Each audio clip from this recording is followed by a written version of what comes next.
اختلافات سے ہٹ کر بچے کی پیدائش کے موقع پر کان میں اذان کہنی ہو یا کسی بوڑھے کی وفات پر 4 تکبیرات والی نماز جنازہ پڑھانی ہو، لوگ آپ سے تعلق رکھتے ہیں اور آپ حقیقی معنوں میں امت مسلمہ، امت اسلامیہ کے مربی، رہبر اور رہنما ہیں۔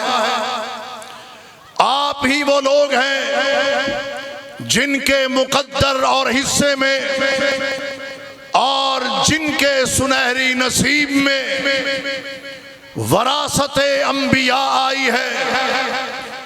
نبی کی سیاست کے بھی وارث آپ ہیں، نبی کے مصلح کے بھی وارث آپ ہیں، میدان مقتل کے بھی وارث آپ ہیں، میدان دعوت کے بھی نائب آپ ہیں۔ آج کیا وجہ ہے کہ اتنی عظیم اور مضبوط فورس ہونے کے باوجود بھی آج سیاست اور دین جدا جدا ہے؟ یہی وجہ ہے کہ آج سیاست میں چنگیزیت ہے، درندگی ہے، دہشت گردی ہے، گالی گلوچ ہے، لوٹ مار ہے، خرید و فروخت ہے۔ وہ اس وجہ سے ہے کہ جس طرح ہم نے لوگوں کو وضو کا طریقہ سکھلایا، نماز کا طریقہ بتایا، زکوٰۃ کی ادائیگی کے مسائل سے آگاہ کیا، اس طرح ہم نے اس امت کو سیاسی ادب و آداب سے، سیاست کے پس منظر و پیش منظر سے اور سیاست کے تہ منظر سے آگاہ نہیں کیا۔ سیاست اس لیے گالی بنی ہے کہ اس میں گالی گلوچ دینے والے آ کے شامل ہو گئے۔ سیاست اس لیے چوری اور ڈاکے کا نام پڑ گیا کہ ڈاکو اور لٹیرے میدان سیاست میں پڑ گئے، اور اس امت کا راہبر اور رہنما، مربی اور معلم، عالم دین سویا رہا۔ اس طرح جس طرح کے نماز سکھلائی اور پڑھائی گئی، سیاست نہیں بتائی گئی۔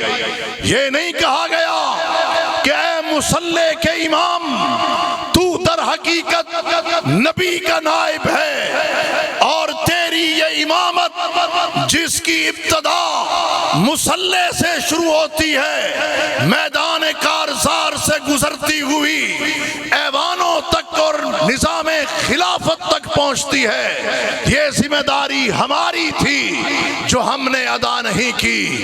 ورنہ کیا ہم یہ نہیں جانتے کہ الامامۃ موضوعۃ لخلافت النبوہ فی حراست الدین و سیاست الدنیا؟ کس چیز کا نام ہے امامت؟ ہم تو امامت صغریٰ پہ خوش ہو گئے۔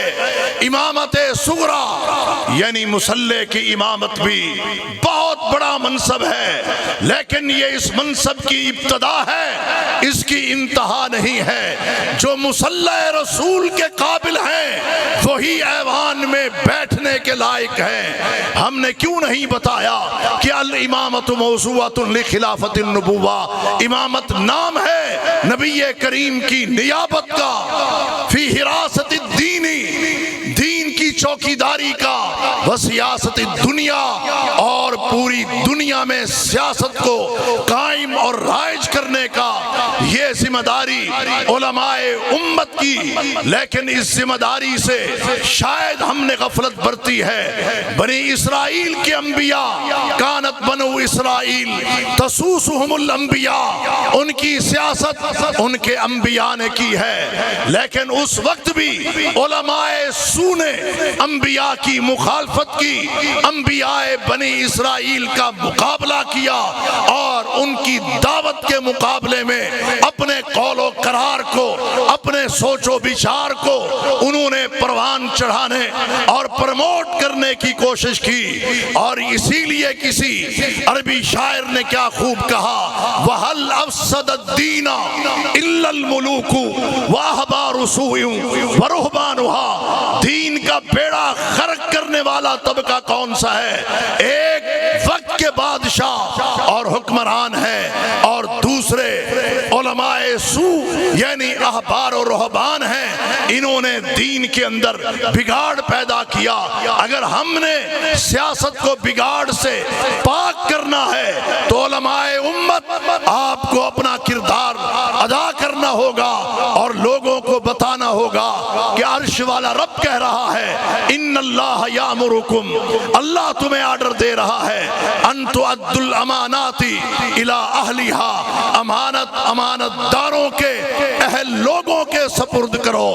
الحمدللہ 180 پی پی سے برادر محترم پروفیسر سیف اللہ خالد صاحب کو جماعت نے کھڑا کیا سیاست کے خط و خال کو صحیح کرنے کے لیے اور امانت داروں تک پہنچانے کے لیے اور ملک کو کرپشن اور بددیانتی سے بچانے کے لیے اور ملک کے اندر امن و امان کے قیام کے لیے، تاکہ یہ ایوانوں میں جائیں، وہاں جا کر کشمیر کے حق میں آواز اٹھائیں، فلسطین کے حق میں آواز اٹھائیں، اپنے علاقے کے مظلوموں کے لیے آواز اٹھائیں اور ترقیاتی کام بغیر خرد برد کے کریں۔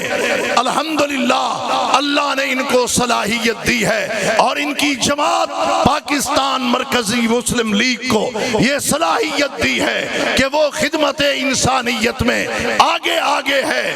ابھی اقتدار نہیں، ایوان نہیں، فنڈز نہیں ہے، لیکن اس کے باوجود بھی ترقیاتی کام اور خدمت انسانیت کا کام ہوتا چلا جا رہا ہے اور یہ دن بدن پروان چڑھ رہا ہے۔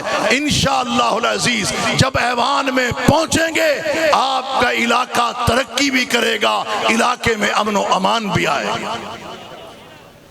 الحمدللہ ان کا کردار اور پاکستان مرکزی مسلم لیگ کے ملک بھر میں 529 امیدوار جو جماعت نے اتارے ہیں، ان میں سے نمایاں شخصیت الحمدللہ پروفیسر سیف اللہ خالد صاحب ہیں۔ یہ خرید و فروخت کی سیاست کرنے والے نہیں۔ کچھ عرصہ پہلے میں نے یوتھ کنونشن میں یہ بات کہی تھی کہ جب انتخابات کا موقع آتا ہے ہمیں برادری بھی یاد آتی ہے، خاندان بھی یاد آتا ہے، زبان بھی یاد آتی ہے، علاقہ بھی یاد آتا ہے۔ ہم خود جب امانت کو، دیانت کو، شرافت کو، صداقت کو پسے پش ڈال دیتے ہیں تو پھر ہم کیا توقع رکھ سکتے ہیں کہ جناب ہمارا آنے والا قائد اور لیڈر ہمارے ساتھ وفا کرے گا۔ جب انتخابات کا موقع آتا ہے ووٹ بکتے ہیں، ووٹ نہیں بکتے، انسان نہیں بکتے، گوشت اور ہڈیاں نہیں بکتی، ضمیر بکتے ہیں، ضمیر نیلام ہوتے ہیں، اور آنے والا کینڈیڈیٹ پھر دام لگاتا ہے، ووٹر کے دام لگاتا ہے۔ بڑی سے بڑی قیمت کتنی لگتی ہے؟ میں نے وہاں پہ کہا تھا 5000 روپے، اتنا ہی ہے نا؟ میں نے آپ سے پوچھا بولو کتنے میں بکتا ہے؟ 5000 میں، اور کتنے سالوں کے لیے؟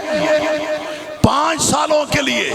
5 سالوں کے دن 1825 بنتے ہیں، اور اگر 5000 کو 1825 پہ تقسیم کرو 2 روپے 73 پیسے، یہ جواب آتا ہے گویا کہ 2 روپے 73 پیسے میں یومیہ مزدور کی دہاڑی بھی 1200 یومیہ ہے آج۔